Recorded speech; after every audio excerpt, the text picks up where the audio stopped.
want to add me as co-host? Got it. Oh, you did. Oh, Neil's here too. Yeah. Hi, guys. How's it going? So, Mar, real quickly, there weren't any substantive changes I would have made. There were just a very few. It wasn't anything that was any big deal. I didn't want to suggest, because it was spot on. Again, it was. No, you're fine, but yeah, no, Katie was like, yeah, no. Yeah, and Katie's very accommodating to me most of the time. Yeah, no, But that one wasn't gonna fly. No, and I was, again, it was fine the way it is. So there was nothing I would have that would have been in any way, shape, or form anything other than I might have added a plus here or a no there, but it's nothing. And you know what? A lot of that's just style. That's all. Yeah. I totally get it. Well, and normally we have a style set and there are examples. There wasn't an example anywhere in. And that was the point, is that I was the same thing. You guys were plowing really new ground. And again, it doesn't make mine more right or less right than yours. It's just different. That's all. And as long as it clearly states what's going on, which it does, there's nothing else to think about. So. And if by some chance they decide to make an edit or a change, we can tweak it then. Marie thinks we're going to have long conversations tomorrow night on golf carts. Mm-hmm. Talk about first world problems. Yep. In one breath, we're talking about affordable housing. In the next breath, we're talking about golf carts. Mm-hmm. Yep. And how about this guy who put together the YouTube video on golf carts? It's pretty fancy. Hey, spend a little more time with your kids. His kids are in the video. Yeah, that's true. That's a good point. He has a lot of YouTube videos, so I think that's kind of That's his hobby? It's his work, I think. Go to his page. There's a lot of videos. I got my first vaccine today. Yay! Yeah. They said, you're getting the Pfizer shot. I said, I don't care. Whichever one is available is the one I want. I think some people prefer the ones where you have to take 2 of them versus there is one out there that I think you only get 1 shot. Mm-hmm. Not yet. That's the Johnson & Johnson. They're trying to get to that. But I think that one's, they say, not as effective at this point. Well, it's not as effective on the variant strains. Oh, got it. But it's 100% effective in terms of preventing death. Oh. So, again, it's got a 94 efficacy rate generally, but if you get it, nobody dies. So you got to say that's a big plus. So.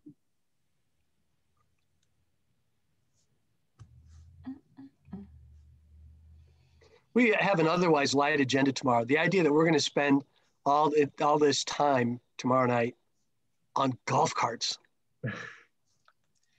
I plan to be at home for the meeting. Good thinking that. Yeah. And then development strategies is coming to the closed session. Okay. Just as a reminder, you have various people listening in right now. Okay. I knew that. Wasn't worried about it. Just checking. Thanks. I appreciate it.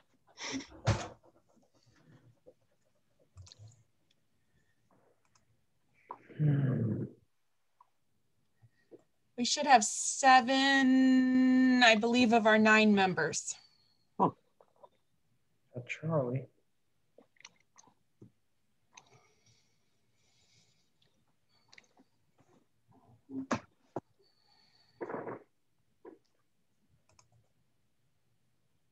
I don't think they remember that there's people in here and they don't turn the heat on in this room. Oh, it's cold. It's cold. That's okay.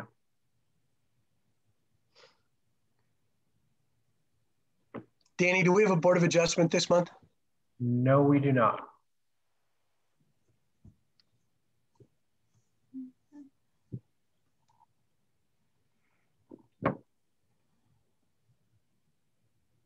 Mar, did I tell you we had that my son Peter had their baby. So my second grandchild is here. Yes.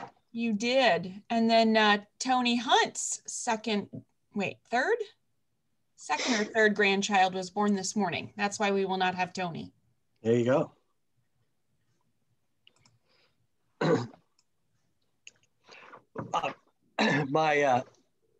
My father, when I had my oldest son, John, said to me that the day he came home, he said, you'll be in tomorrow, right? And I was like, sure. And I did. I had court appearances the next day now my father had passed on, but when my son, John had Caroline, he said, what's our paternity policy? And I said, I got to tell you, I hadn't really thought about that. But my father had said to my younger brother, when he had his first child, he said, hey, I'm going to take a couple days off. This is my brother, Dan, Charlie. My dad said, did you have this baby?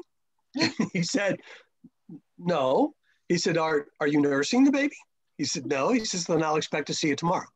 So it's like, ooh. We, however, have relented and now have a paternity policy. Which is, you get 4 hours off. But I want you here all the earlier the next day. Yeah. No, it's a 2-week policy. And if you need more, we can certainly consider that. But you got to take care of your docket, meaning if there's continuances, you got to square that up. So. Well, congratulations. Thanks, Charlie. How many you got? Pardon me? How many total you have? 2. I have Caroline and Oliver. I have 4. Very good.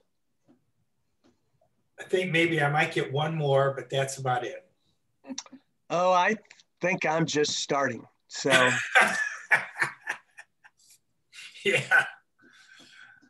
Well, you young guys. Yeah. Well, I've guaranteed the next generation. So, again, I've done my job. There'll be yet another generation of Bruntraggers. Now, that was already done by my brothers before me, but there you go. Good work. Thank you. Ray's son, who's also Ray, is a pilot for Southwest and has been for several years. Did I tell you that already? Yeah. No. And his daughter, Amanda, is a bigwig with 3M Company in Minnesota. Nice.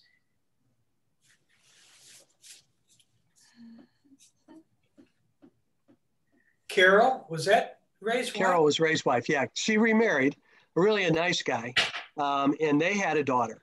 So, and she's just a great kid and is as close to me as if she were blood. And she is a Notre Dame grad who then spent 2 years in the Peace Corps and now works for the CDC in Atlanta. Oh, wow. Mm-hmm. Nice. Yep. Uh-oh.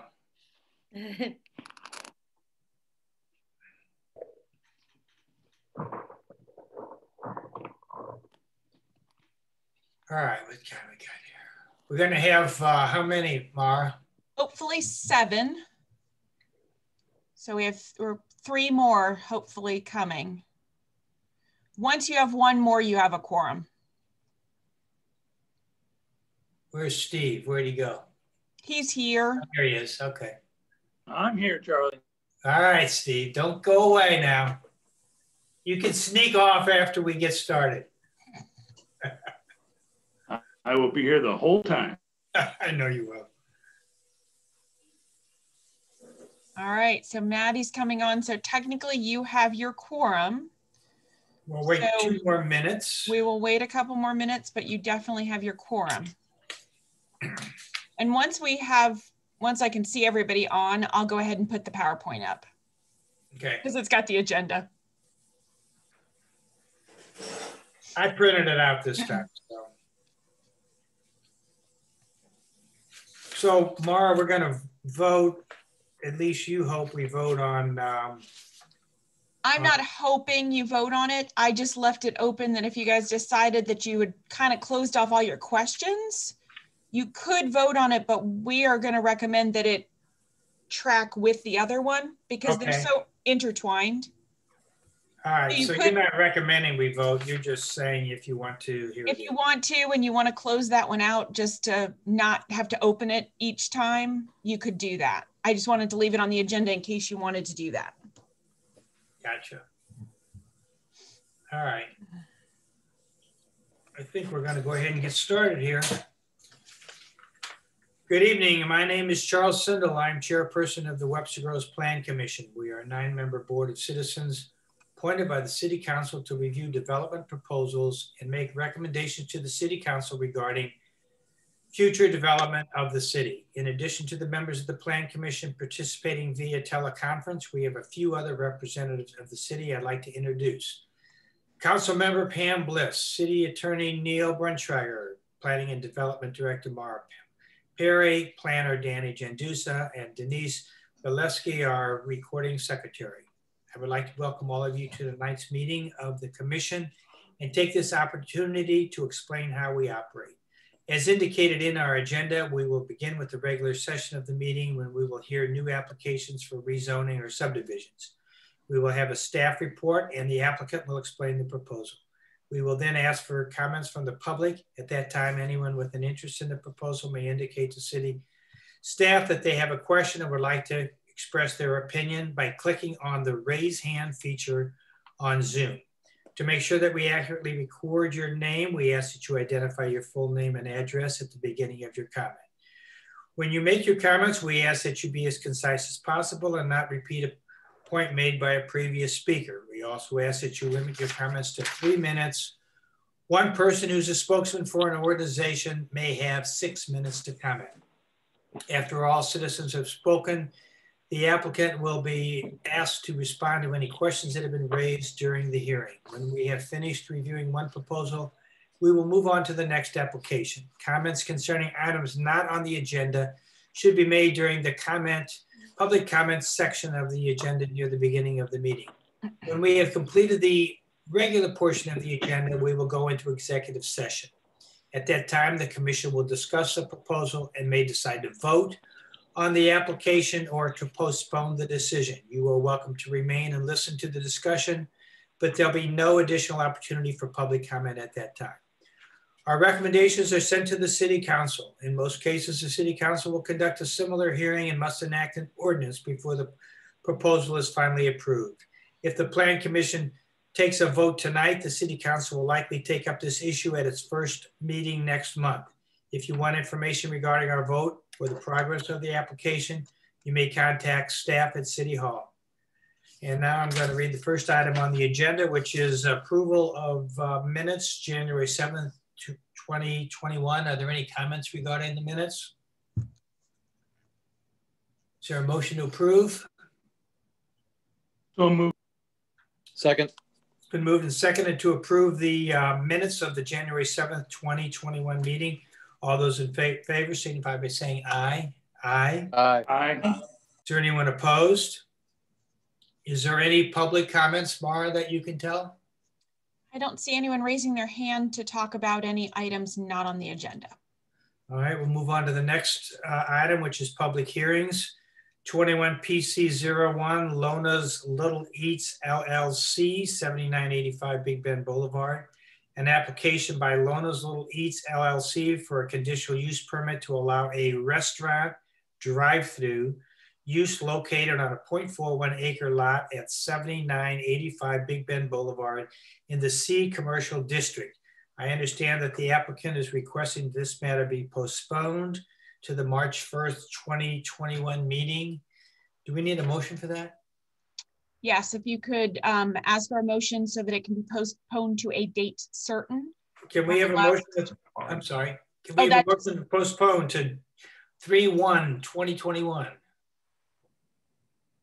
Go for it, Andy. So moved. Is there a second? Second. Been moved and seconded to postpone 21 PC01 at the request of the applicant to March 1st, 2021. All those in favor signify by saying aye. Aye. Aye. Is there anyone opposed? Hearing none. Go on to the next item, 20 PC06 zoning code text amendments, two-family residential. Proposed amendments include clarifications to the use and dimensional regulations regarding single-family attached dwellings and two-family dwellings in the A4 7,500 square foot residence district in sections 53.070 and 53.100, and amended definitions related to these uses in section 53.020. Who's going to present? I will be presenting. Danny, have at it. Okay, so I'm going to go through it kind of thoroughly to cover everything. We are not asking for a vote tonight, only because, as Mara said earlier, we're kind of hoping to keep this set of amendments and the next set of amendments on a same track side by side with the city council if they move forward, because they're kind of integrated. So we're not ready for a vote on that one, but I'm going to go through these pretty thoroughly to cover everything and make sure anybody who is joining the discussion from the public has a thorough understanding of it. So I guess I'll go on to the next slide, I think. Okay. And then so last time we met, talking about this, you guys asked for some clarifications on the definitions and also adding some clarification on the floor area ratio, what we would be allowing for two families. So I'll go over those. But you know, as a general focus, these code amendments would be restricted to just the A4 7,500 square foot residence district. That would be marked in the green and the yellow or orange on the map and slide above.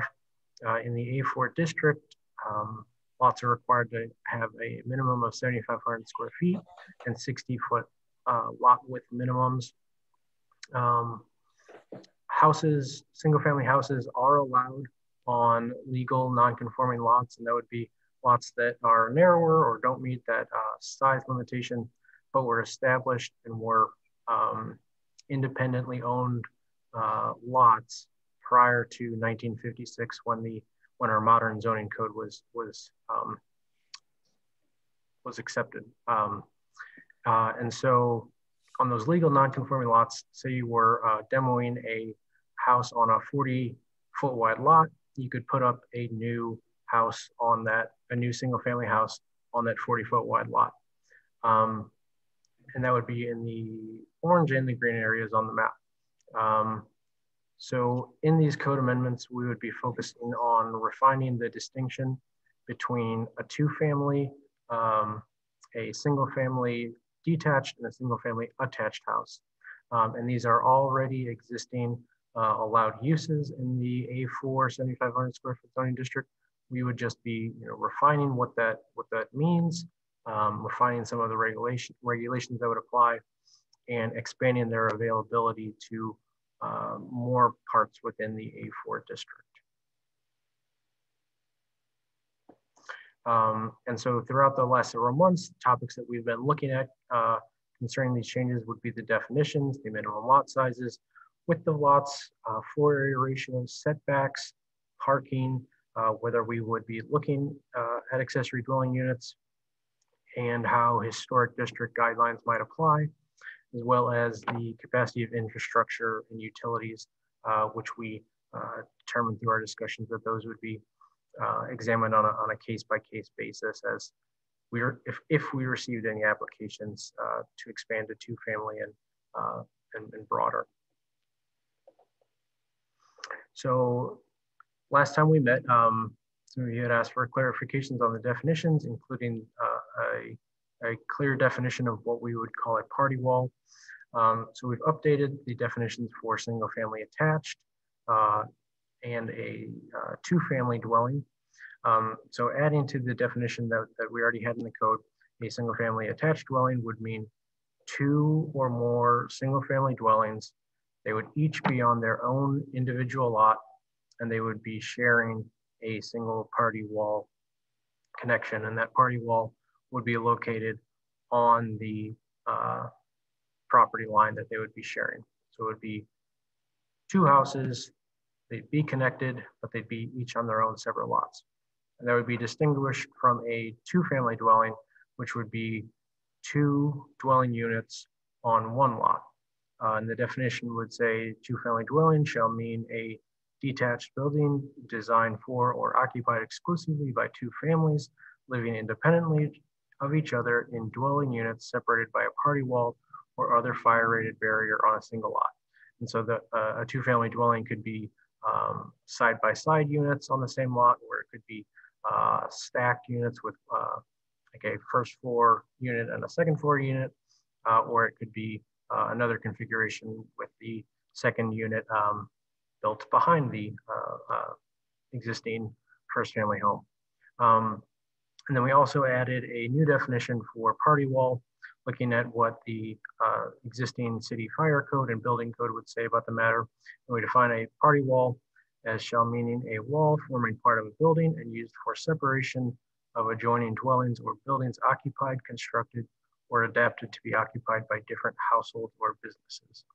We wrote it to make sure that it would be consistent with existing building code requirements.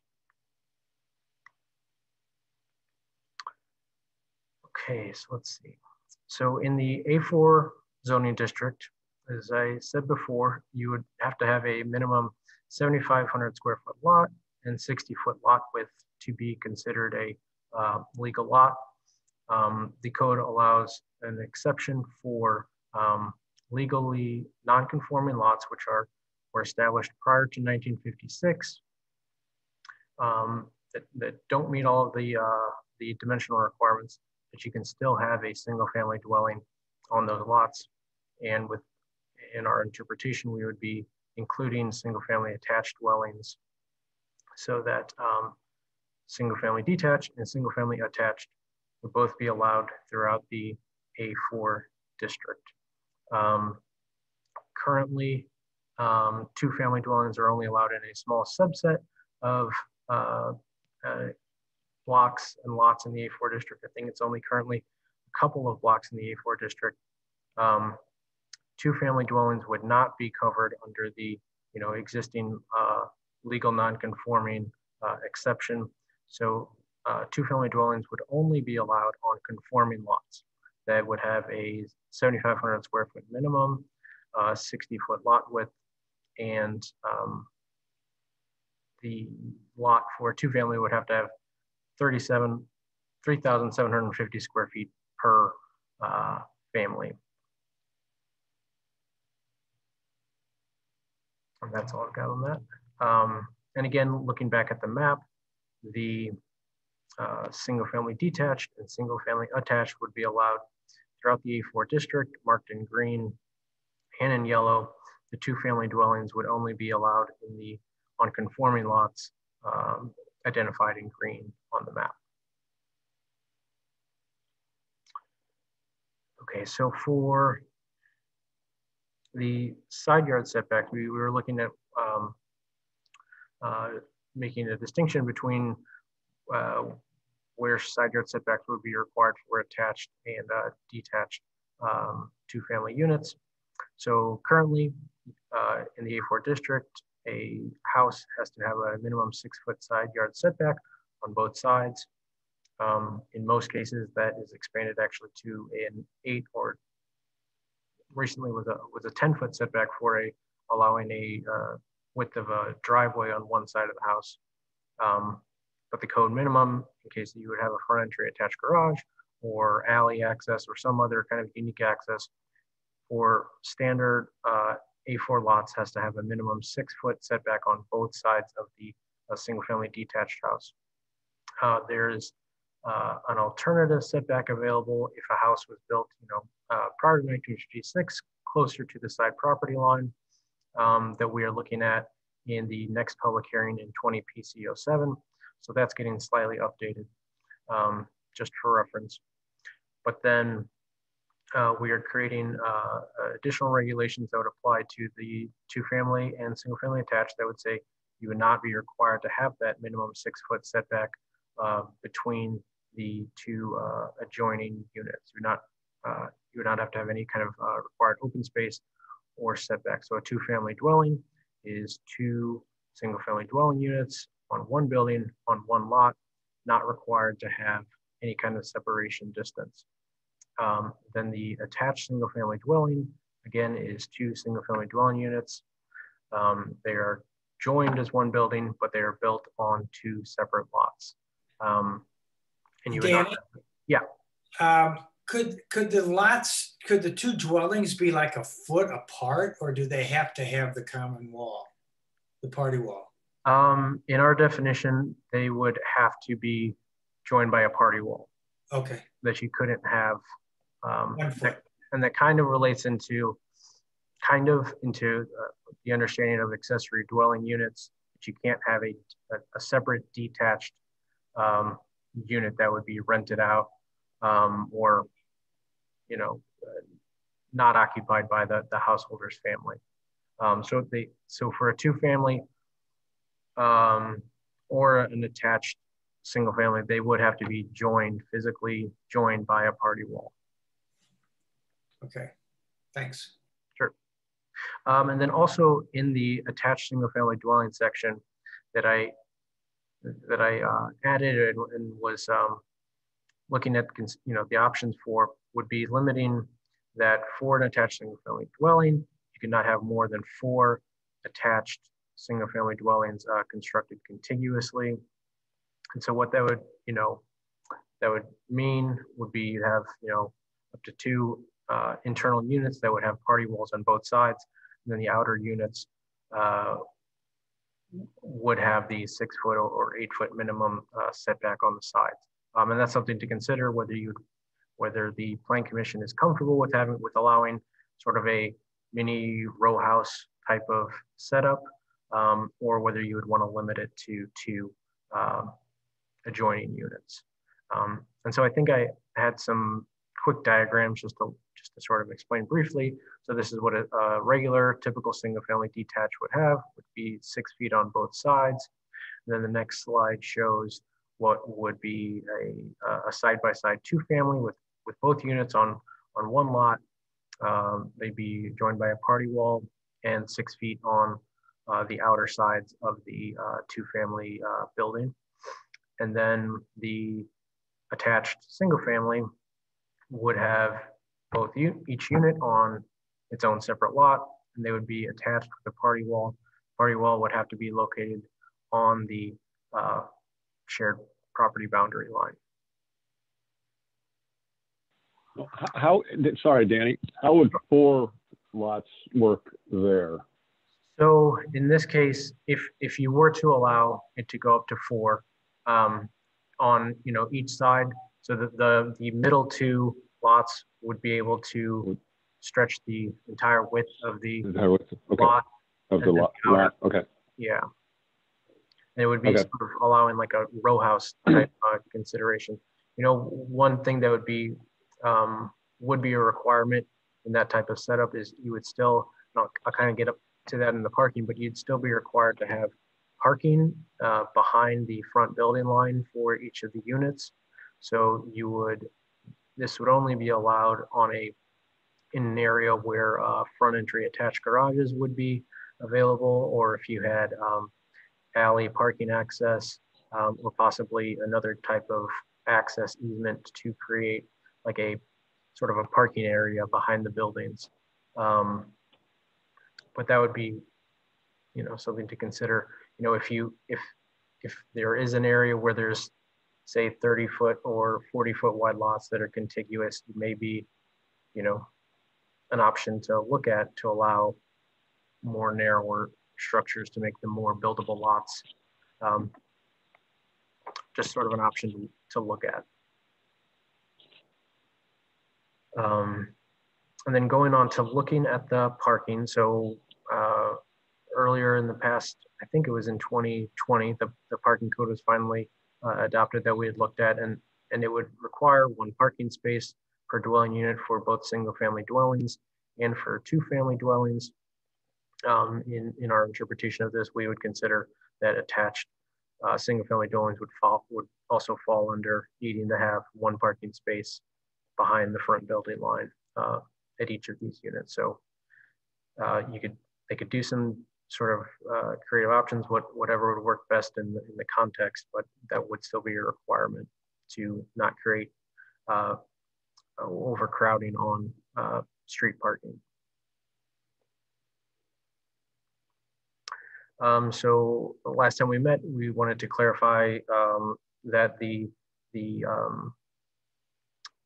floor area ratio limitations would be tied to what is being discussed in the next public hearing, that in a two-family dwelling unit, the overall size of the structure wouldn't exceed what we would otherwise allow on a regular single-family building, and we would, and the attached single-family dwelling units would have the same type of FAR limitations as regular standard detached units.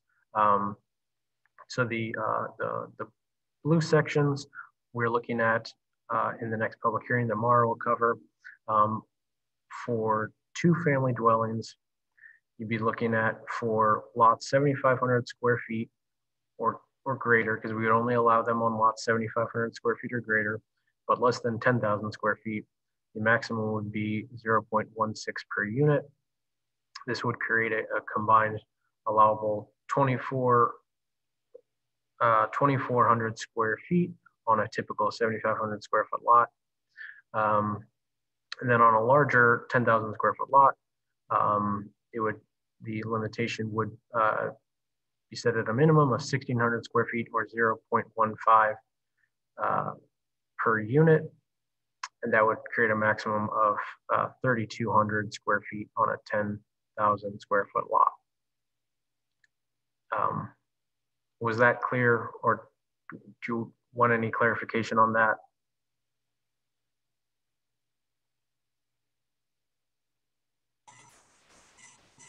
Okay, I guess we'll go on to the next.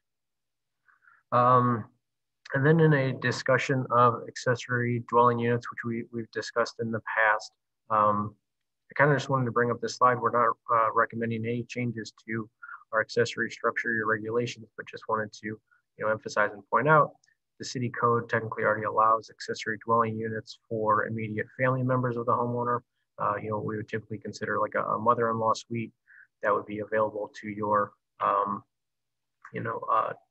to your in-laws, to college-age children. If you wanted to create a separate living space, it can, within the code, can already be located within the main house, or it could be a detached structure that you convert into a living space for a family member. They are subject to all of the same, setback size and building standards. They're required to get an occupancy inspection. City staff is not proposing and is not recommending expanding the standards to allow rental units or condo units out of any kind of accessory dwelling unit that would be, rented out to non-members of your family. But just kind of wanted to point out what the code already allows for what many community members, expressing interest in wanting to have an accessory dwelling unit. The code already meets what most people are looking for with that option. In the past, we've discussed how this would impact A4 areas located that are overlaid with historic districts. There aren't many. There's a few. The Marshall Place Historic District is zoned A4, and parts of the Central Webster Historic District are zoned A4 near Old Webster, I guess just south of Old Webster. In each of these historic districts has their own historic district guidelines that are reviewed by Architectural Review Board anytime exterior change is proposed. So any kind of modification of existing historic structures would still have to meet these historic district guidelines and not impact the historic character and appearance of these structures.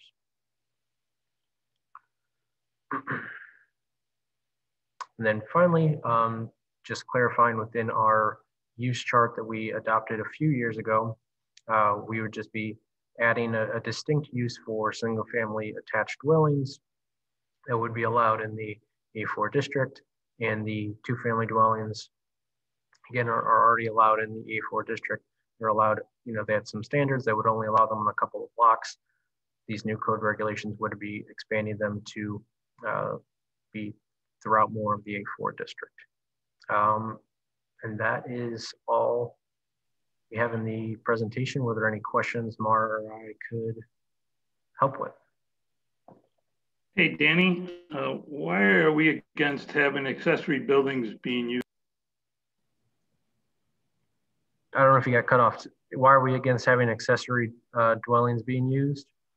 Yeah, why are we against that? Why can't you have an accessory and rent it out to somebody? I will let Mara take that one. So Steve, we'd had a lot of conversations about it in the past relative to Airbnbs, some of the other things related to parking requirements.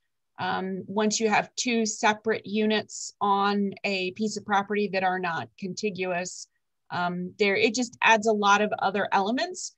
And currently it would be kind of a bigger change if we were to allow it, because we really would need to look at it in all 4 zoning districts.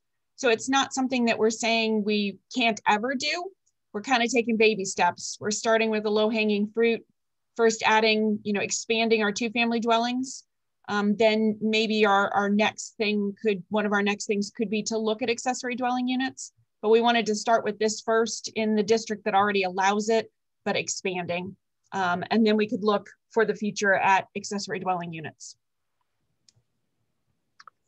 One thing I'll add is in my reading and research about other communities that have do allow accessory dwelling units, they have had issues with maintaining their, building code and occupancy standards for those accessory dwelling units, because they're harder to track for making sure those units are receiving regular occupancy inspections and safety code inspections. And some communities who have them have had, just greater issues keeping them maintained in their community.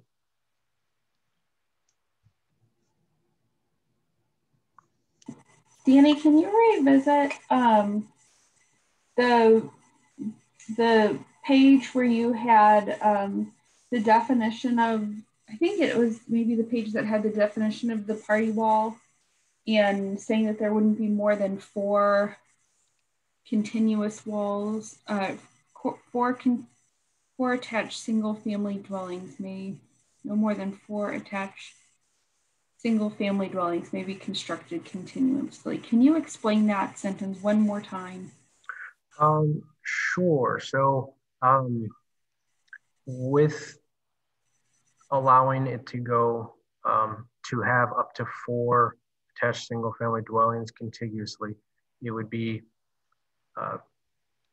allowing sort of the creation of a row house type situation, where if you had 4 narrower lots that are more difficult to build on, but they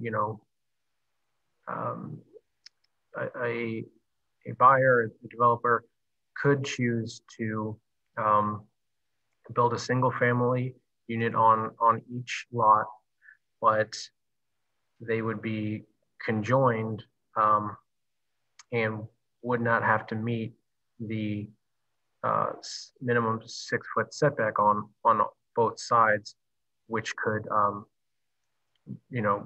reduce the potential buildable area of a narrow lot. So if you had a 40-foot wide lot, if you remove 12 feet from that, you'd be down to a 28-foot wide buildable area, which is a difficult buildable width to be able to build with. So the option would be to allow those 4 lots to be built on each with a lot on their house, but they would be capped at no more than 4 in a row. I think when we initially proposed this, I think the idea was more 2. You could have up to 2 attached single family units. you know, in my reading, I considered that it could be beneficial to allow up to 4 units for more difficult, challenging development situations, but it would have to be in the correct context. And there's, I guess it would be something the Plan Commission would have to consider and discuss whether they would want that type of row house availability. Does that make sense, or did I muddy the waters more? No, that makes sense. So I'm correct in thinking we didn't really talk about that in depth before. Right. Yeah. Okay. And so Danny, you said, go ahead. Oh, I apologize. Danny actually had a little drawing of it, and I'm like, oh, we don't need that drawing. That won't really come up with having to explain that there's 2 internal lots and 2 edge lots. So I apologize. So Danny, you said 2 things there in your explanation. One, you said that could be beneficial, and I'd like you to expand on that a little bit. And then you also said in the right context, and so would context be part of what we determine through text amendments, or would that be an ARB thing, or how would that context be determined? Yeah, I mean, that's a good point. I'm not sure. I guess what I meant by in the right context would be, you know, if the right situation, you know, came up where a developer, you know, saw an opportunity with several narrow lots and thought this could be, you know, advantageous to them to be able to present, you know, for, you know, high quality new homes on 4, you know, narrower lots. You know, it could be a consideration whether the Plan Commission wanted to, you know, allow it, but only allow it on, you know, these narrower lots or something. I think it could be strange, a little strange if you had, you know, 4 connected houses on a 60 or 70 foot wide lot. It would present a very weird, you know, visual. But yeah, I guess I was just sort of thinking on some of the on some of our narrower lots where they present a challenge for development, and where we get calls about you know, whether it's, you know, possible to redevelop some of our narrower lots. This could be helpful, but that is sort of up for the Plan Commission to think about and decide. Okay, thank you. That would save the builder, what, 18 feet of width? Is that right? Because there'd be 3 party walls and they wouldn't need 6 feet? Correct. So that's what you mean when you say it would work on narrower lots, because you don't need that. Right. Okay. You know, but it would, you know, I think this would only present itself if, and Mara and I were kind of discussing this earlier, whether, you know, a developer would have to come in and buy 4 narrower lots. And is that something we really want to encourage or allow? Because probably on those 4 narrower lots, it would be for more modest homes in the community. That maybe could they do it on 2 lots? So typically, Charlie, on 2 lots, sometimes these 2 lots, if they didn't meet the minimum requirements under the current code, they could put a 2-family on there and have them attached with the party wall. But in order to have 4 lots, they would have to tear down probably quite a number of structures. At least, you know, I don't think very often we find 2 sets of wide lots that then have an empty portion of the lot next to it. Okay, I got you. It's just not going to happen very often. It's not going to happen very often. Christopher, you don't have to put your hand up. You can just talk. Yeah, I hate talking over people. Real quick, I got a 2-week-old in my arm, so if you hear a baby, that's the reason why. But Mara, I think I understand what Danny, what you were saying about the context piece. Like, I think about like Marshall Avenue and North Webster, right? Like when you're talking about the row houses, like I think that context works, right? Like it's a kind of a narrow corridor, smaller lots. Is there a way to just look at this in terms of, you know, like zones, like specific zones just for this type of row house kind of 2 to 4 lot, or does it need to be for the whole kind of shebang? Can you not really break it up? I think the problem is you're going to get into, we don't have the ability, you know, we're not developers, and the architects and developers might come up with a scheme that we have not sort of thought of. And Right. There are areas around the, you know, I would agree with you. There's an area at Marshall, where some of them are longer and narrower. There's a couple other streets I know of where they're very long and narrow, which might mean that you could get a series of 4 and then do an easement for like a shared parking area behind and still have, you know, lots that have good, decent sized yards. So there probably are ways to do it, but I think you'd either want to say, hey, we're not going to address that right now. I don't want to put it in similar to what we had before, which was if you only had 40% or more on the same block, I think that gets too restrictive, which is why we were taking it out in the first place. Okay, that helps. Thank you.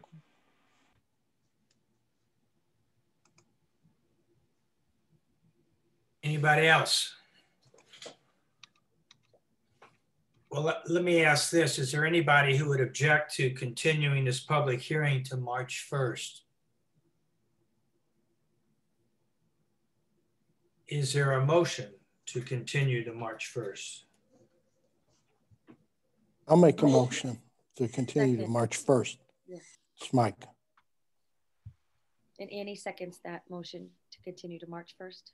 So it's been moved and seconded to continue 20 PC 06 zoning code text amendments to family residential to March 1st, 2021. All those in favor signify by saying aye. Aye. Aye. Aye. Aye. Is there anybody opposed?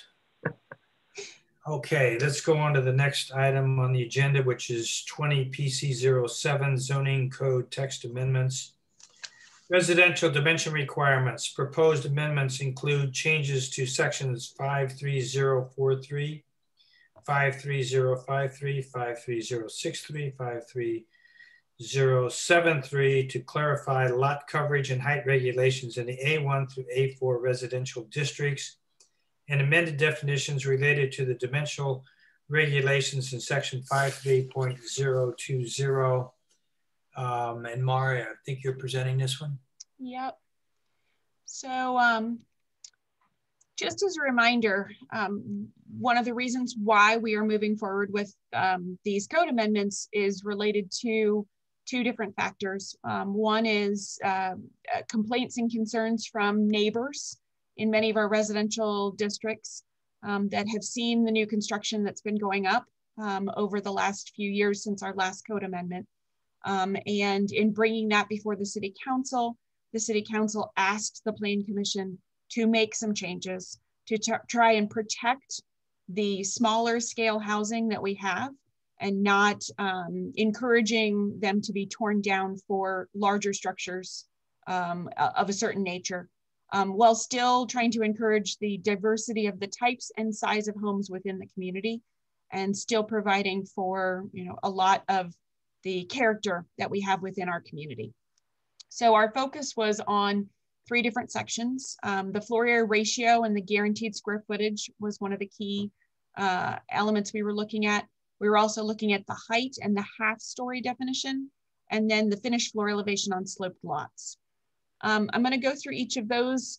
We've been talking about it for the last couple of meetings, but there was some additional clarifications that we were going to bring back to you from the January meeting. So just as a reminder, one of the things we looked at was the fact that we do have pretty large number of lots that are less than 7,500 square foot. which is the minimum lot size in our A4 residential district, which is our most intense residential district. The code does allow for those substandard lots to be legal and to rebuild a single family home on them. However, the concern that we've been having is that the code had been written in such a way that it gave a guarantee of a certain size home that could be built on these lots. And that is where most of the concern was coming from neighbors, that too large of a house was being built on too small of a lot. So you would see in some of our notes off to the side, we have almost 8,100 single family residential lots in the city. Approximately 4,424 of those lots are less than 10,000 square foot and have a single family dwelling on it. So about 54, almost 55% of the lots within the city. Approximately 280 of those could not currently add up to a 400 square foot addition by right. But that doesn't mean that that's a concern necessarily. In many cases, that means that there might be homes that again provide a diversity of housing types for all different types of families, or those that might be beginning their journey through home ownership or rental, or those that are ending and are moving or going down to something smaller than what they might have had at one point in time. We also had done some calculations. Approximately 554 of the existing homes could not add a 400 square foot addition after the proposed text amendment. So the proposed text amendment's not doing anything substantially large in the overall. It's only out of approximately 554 versus 280. So there's just a small number that came in that if we do this proposed text amendment would no longer be able to do up to, and that's again, a 400 square foot addition onto their existing structure. So as a reminder, what we had looked at and had been discussing in the past were the floor area ratio and the lot coverage. So one of the things that we looked at is the idea that we had a good possibility of, by keeping it at a 0.32 floor area ratio for any lot under 10,000 square foot, that would provide a continuation of the diversity of types and size of homes within the community, while coupling this with the two-family code amendment that we're working on. It would provide us with some opportunities to continue to have homes in a smaller size range that would appeal to multiple different levels of those within our community or those wishing to move to our community. So the change was removing the guarantee for the 10,000 square foot or less. Once we got over the 10,000 square foot, we still did have to provide, as you make those transitions, you can't go from 9,999 to 10,000 in a smooth transition unless you created one floor area ratio for the entire community. So we do have a couple guarantees when you get to some of the larger size lots. And so the main change is being made to the smaller substandard lots. As a reminder, we still have in our code, which would allow for anyone who currently is in one of these substandard lots, the opportunity to apply before the Architectural Review Board to ask for an increase to your floor area ratio up to 40%. This is already in our code, and we're not proposing to make any changes. That exception allows people to sort of look at the surrounding 150 feet of the proposed particular lot. There might be a substandard lot within a number of standard lots that do meet the code, and there might be some larger homes that were built. We do have quite a few that were built at in the 1920s, 1930s that are larger, maybe almost 3 stories in the way that they've been designed. So there is an opportunity to ask for that additional floor area ratio. It's just an extra step that they'd have to ask for to provide why they should be given above that 0.32.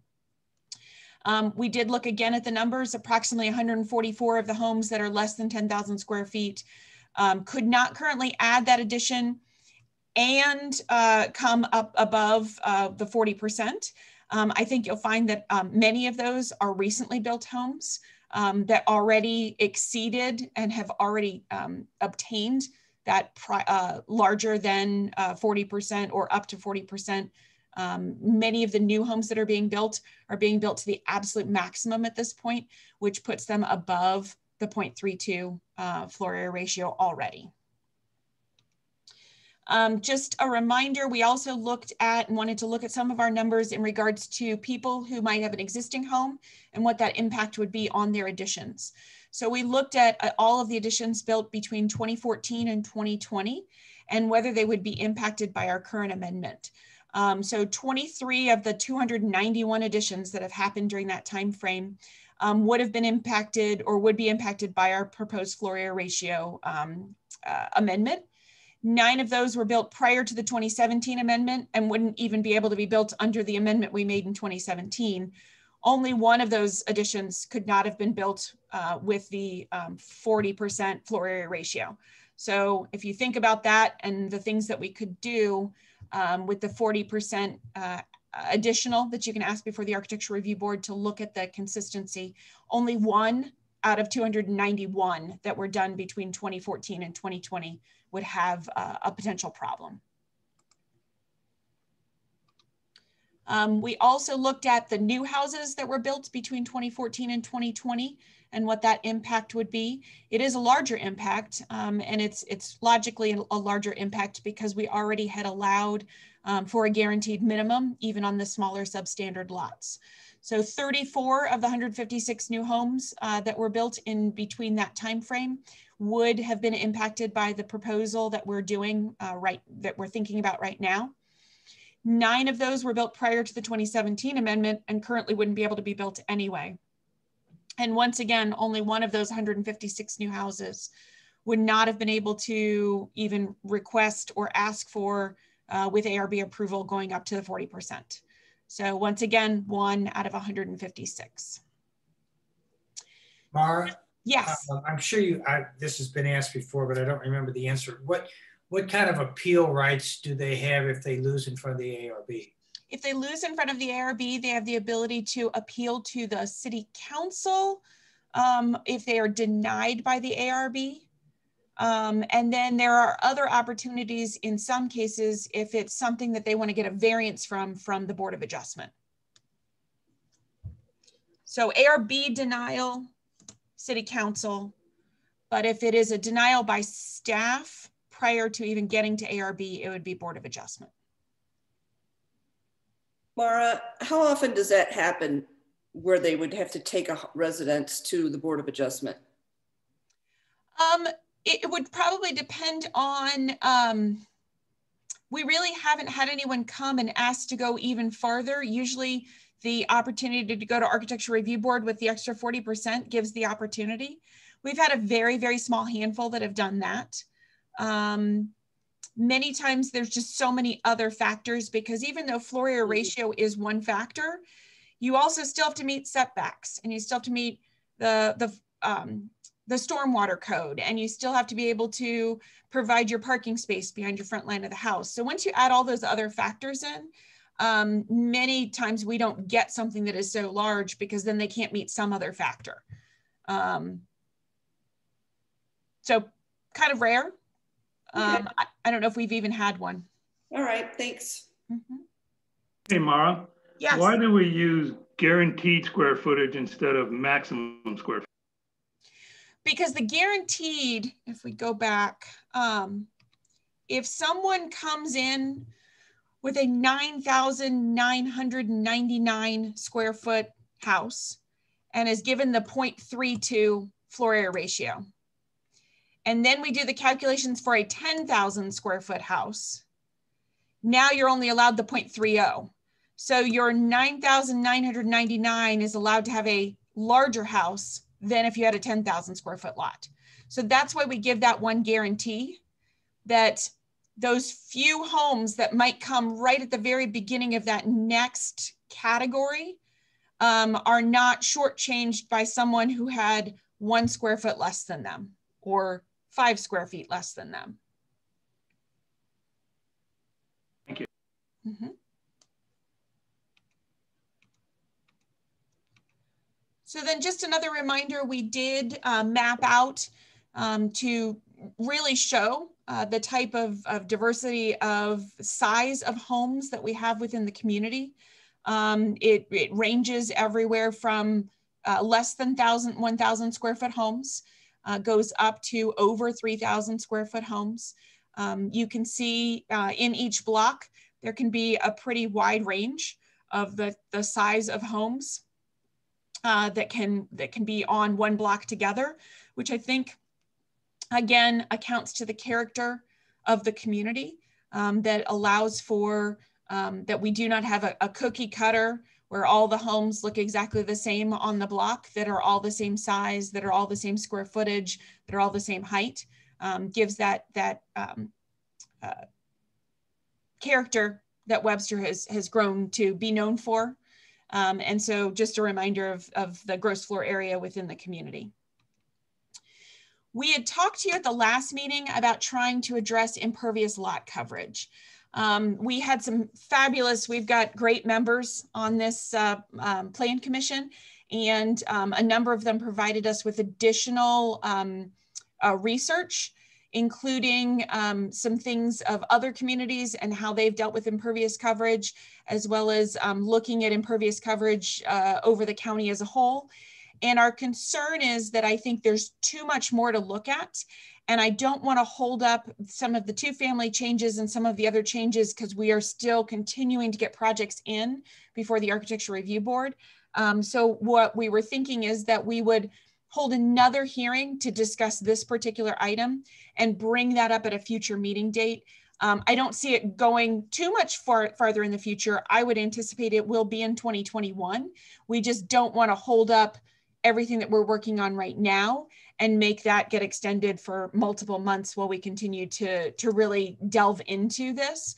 When we get to the public comments, we have briefed the Sustainability Commission of the city on this, as well as Historic Preservation and the Architecture Review Board, and have informed them all about the different changes that we're making. And I know that the Sustainability Commission is very in tune with and would really like to provide additional comment and feedback when it comes to impervious surfaces.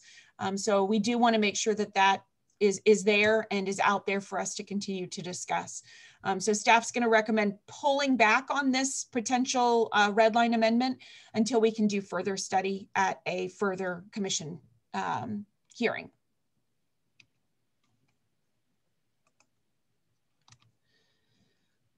The next one is preservation of existing grade. This was one where we had struggled with some potential thoughts and changes of what we could do in order to try to address the homes that are going in, particularly on sloped lots that provide a home that, with the guarantee of a 2.5-story home, are basically sort of sitting so high above and so far above the existing homes within that particular block that there are concerns about that.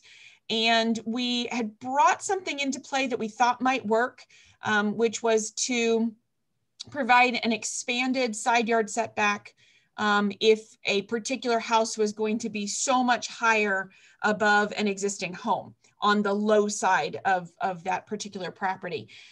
So we did bring that in, and we did try to look at what the implications would be. And we found it really didn't do all that much, not as much as we'd hoped it would. So what we did is we looked in particular at a series of homes. This is the same one that you see in the photo down in the left-hand corner. We were able to use the site surveys and the elevations of the house that had gone to Architecture Review Board, and to show in these red lines, this is where the floor area, or the finished floor elevation of the existing home that was on the low side was. And then because of the average of the home that had been torn down, that was here before this one was torn down, there was a home here and it was averaged with this one here. That average allowed them to go 1 foot above in our current code, and allowed this house to be built almost 4 feet above the house on the low side. So what we looked at is, under our new code, what would that mean? What would be the implications? And really all it did was moved the house over 2 feet. So these red lines now between them are the property lines. It would really only move it over 2 feet. It would still allow, in this particular case, the driveway was on the high side. So when you think about it, someone might say, well, I don't want to worry about this setback. I'm just going to shove the house all the way over to the other side and meet the 6-foot side yard over here on the high side. But then now we have a driveway on this side, which potentially with a grade change could cause additional water drainage onto the low side home. So I'm not really sure this is going to help us all that much. We'd also talked about the possibility that there could be an opportunity where we would look at the fact that if you do have such a grade change that you can only go to a 1.5 story house versus a 2.5 story house. Again, I'm struggling with that one too. So I wanted to leave that out there for us to think a little bit more about this, knowing that the implications really only did quite a small change to the house moving over ever so slightly. But we did make one amendment when we looked at this because there was a concern. We added the words at the end from the side adjacent to the lower property elevation. It wasn't completely clear that you had to provide the extra setback on the low side, which is really what our intent was, is that the extra setback would be on the low side. The one benefit to some of the changes that were recently made for parking and driveways is now you are only required to have an 8-foot driveway to get around the side of the home. So there is a possibility that you could have an 8-foot setback on the one side. But again, it's just, these lots are smaller, substandard and tight. What we're hoping is that with the new floor area ratio being decreased, they won't see as large of a size house, and it might not make as much of a difference for this finished floor elevation. So that the extra 2 feet might help in addition to the overall smaller size of the home being allowed on a substandard type lot. The next one that we were gonna delve into was the half-story definition. So when this code amendment had gone before the Plan Commission back in 2016, 2017, the staff had originally recommended that it be a 50% of the floor below. So 50% of the square footage up here of the floor below would be considered your half story. It was a definition that was already in our accessory structure section, but had never been applied to the main structure of the house. When it moved from Plan Commission to City Council, the City Council debated it back and forth and upped that number to 75%. And what we've seen from that is we're seeing larger and larger additions on the backs of homes that are maximizing that 75% to the most, as much as they possibly can, which is really creating almost 3-story additions on the backs of the homes. So our concern was, we had originally looked at these definitions related to the fact that sometimes you have a smaller dormer, sometimes you have a dormer that becomes larger. But what we had started seeing was people taking the roof line and creating these massive dormers that created an entire 3rd story on the top of the house.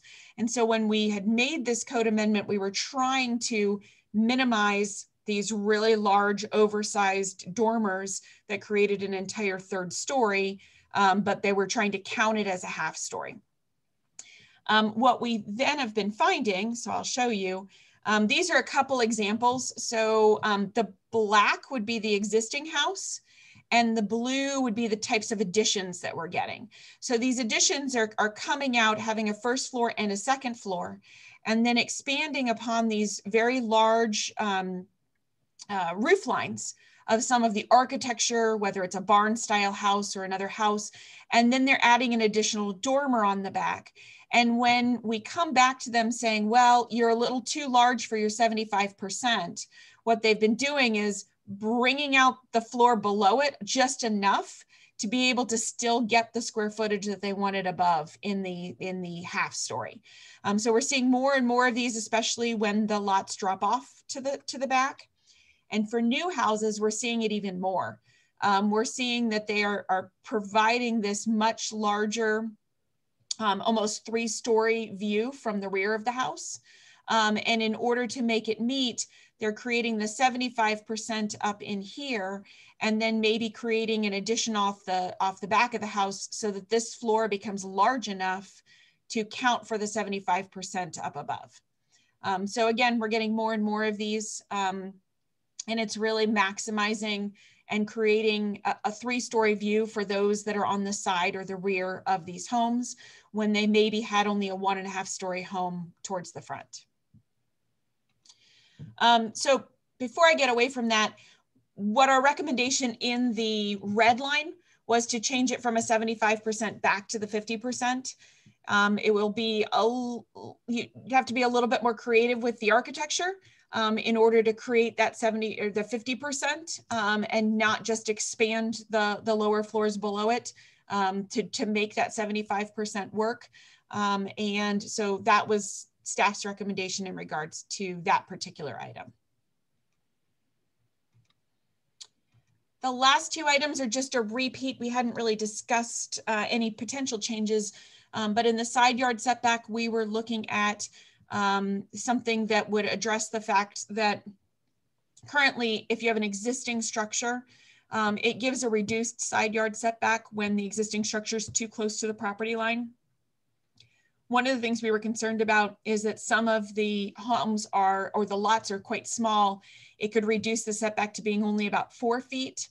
And if you have another home that's really close on the other side, it creates a lot of building code issues of fire separation between those structures, which could require that homes have no windows on a particular side of a wall. And it starts to remove that ability of some of the separation of the 2 single-family homes. So we wanted to keep it from not being reduced to less than 5 feet, even if your lot, so if you have a 50-foot wide lot, you could still get that reduction down to 5 feet. But if you have a narrower lot, because of all the fire codes, we didn't want them to be able to keep reducing it down to only like a 4-foot side yard setback. We had also looked at yard projections, trying to clarify a few things with window wells and just clarifying what they can be in terms of the side yard setback in regards to those items. So we've kind of finished at this point. I know there might be some additional questions. I know we would like to give you a little bit more time to think about the 1/2 story as well as the preservation of grade. So we would like to keep this open. We did receive, and we emailed to all of you, we received a letter just today, so we didn't have time to put it in the packets themselves. And it's such a long letter, it really can't be read in the 3 minutes that we typically would give. So we will make this a part of the public record. There was a letter from the Home Builders Association that was emailed to all of you earlier this afternoon. So put that in the public record, and if there are continued questions on that one, you could discuss that either tonight or at a future meeting when you've had time to read it. We also had one more set of emailed comments that came in from someone who was not going to be able to attend tonight that actually was regarding both hearings in the same email. So when you do get to that point that you want to discuss, we'll read that when it's quite short into the record. But are there any particular questions at this time?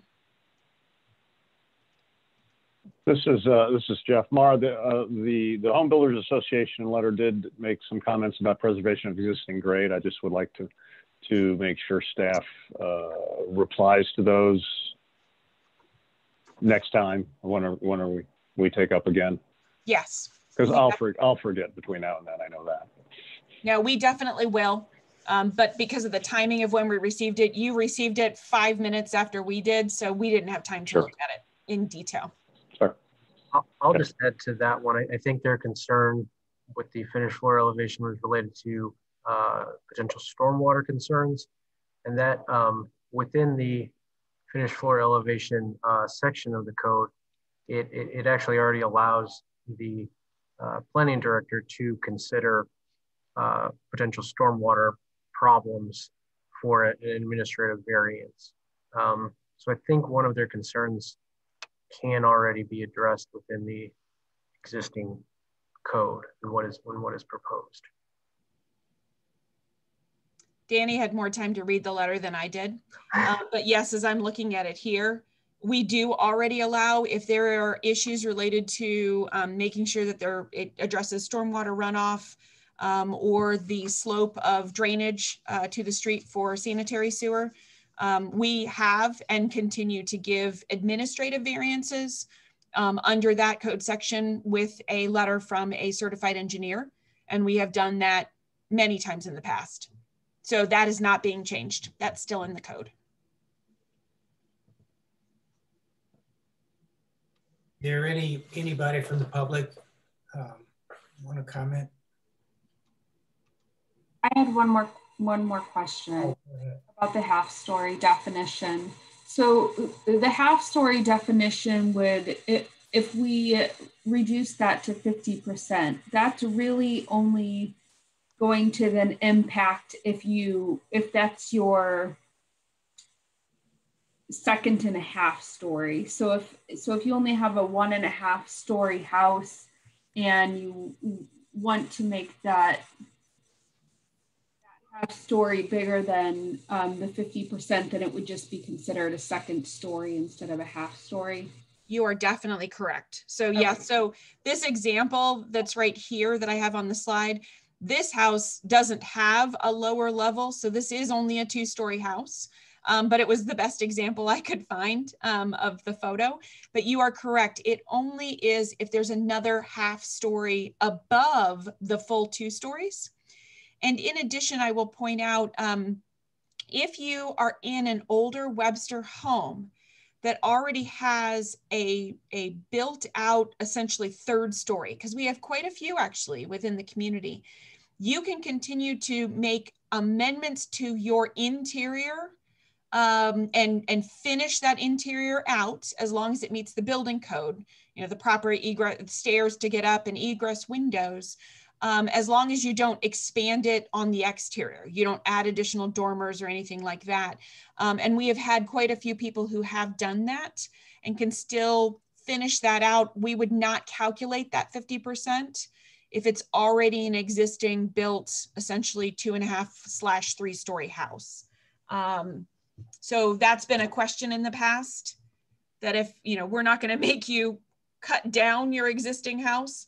It's more in addressing additions that are trying to be much larger and attaching to existing homes.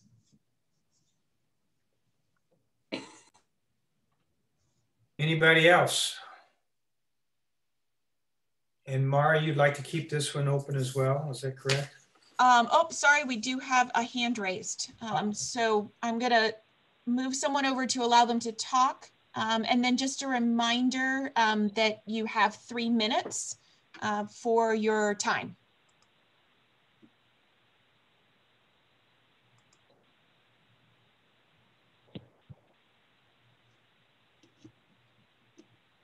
Mr. Kinsella, I moved you over to talk. Looks like he's on mute. Yeah, there he goes.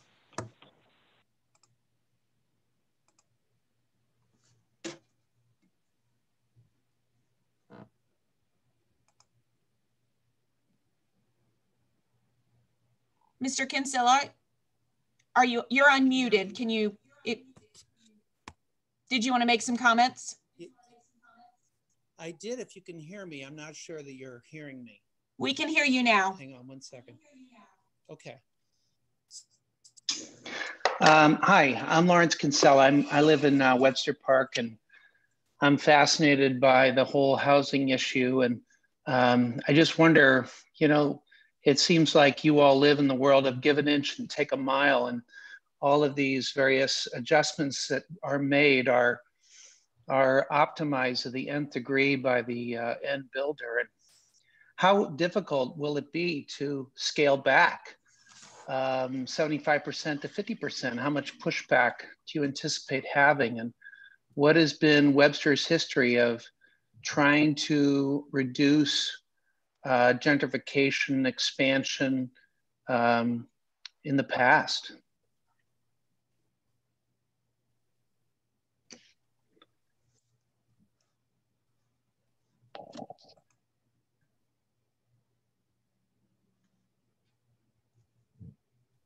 Mr. Kinsella, are those your comments?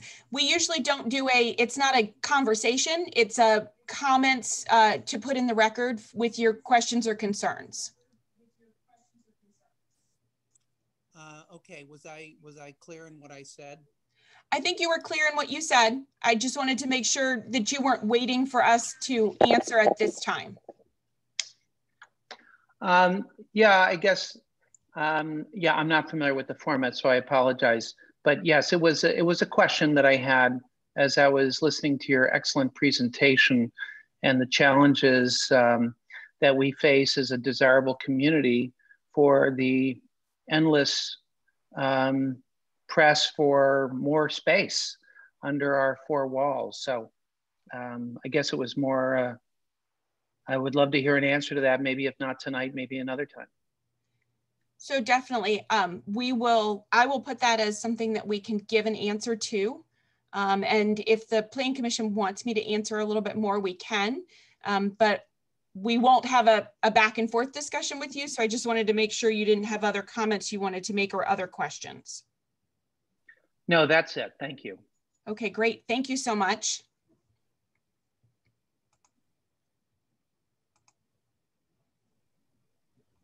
So Charlie, I don't know if you want me to try to answer that. I don't have any other hands up. I do have one email to read.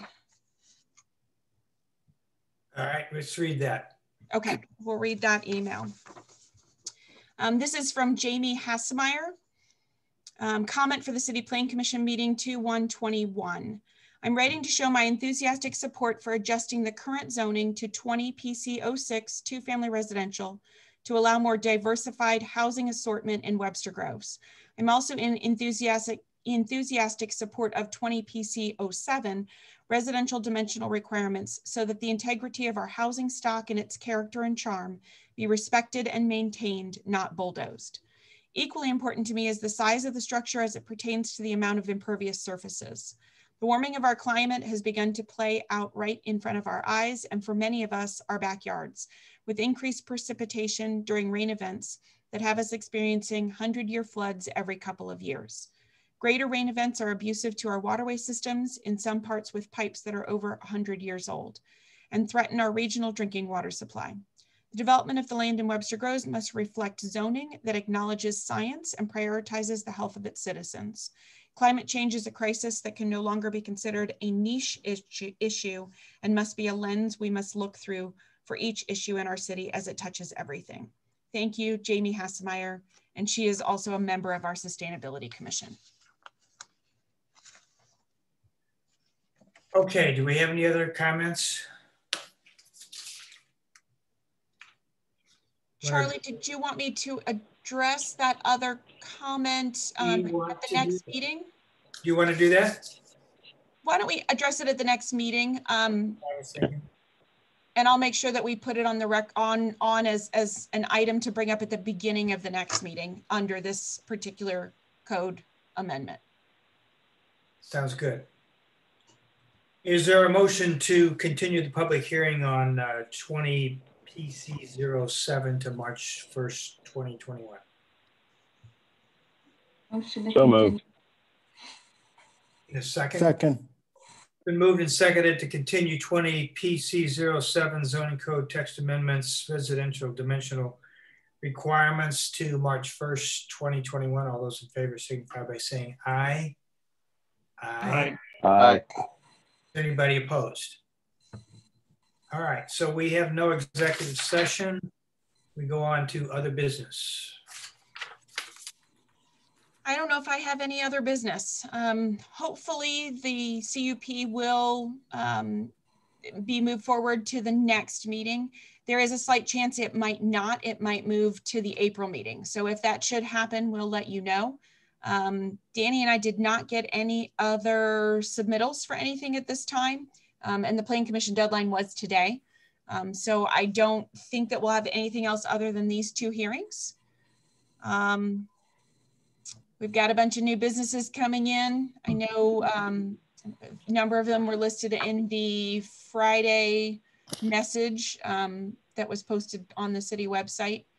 But if anyone has any questions, I can answer. And if not, think we're good. All right. Anybody have any questions for Mara? Is there a motion to adjourn? Motion to adjourn. It's been Second. moved and it's finally seconded. All those in favor signify by saying aye. Aye. Aye. See you all March 1st. Thank you. Stay safe. Great. Good night. Bye. Congratulations, Christopher. Oh, he's off already. Yeah. Oh, yeah, yeah.